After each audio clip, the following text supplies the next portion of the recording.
Kasi time slot natin. Tutukan mo kami.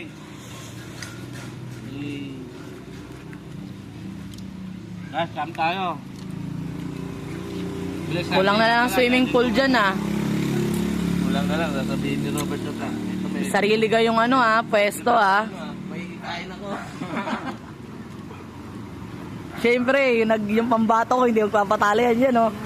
Ayan oh, nag-iisa lang yan dyan. Maganda sa akin swimming. No? Dapat ganyan nga yung ginawa natin, nag-swimming tayo nakaraan eh.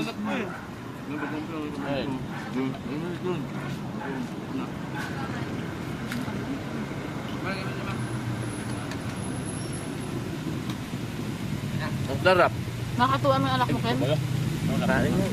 Toyo ah. Mas maganda nga yung ganyan sa bata. Lalo yung panganay ko. Mas uunahin yung kainin yung klaro sa isda. Muna kayo.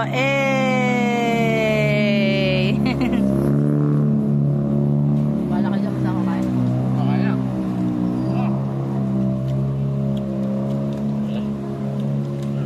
Masabi na siya ba? Pas-pasi, kayo ulan.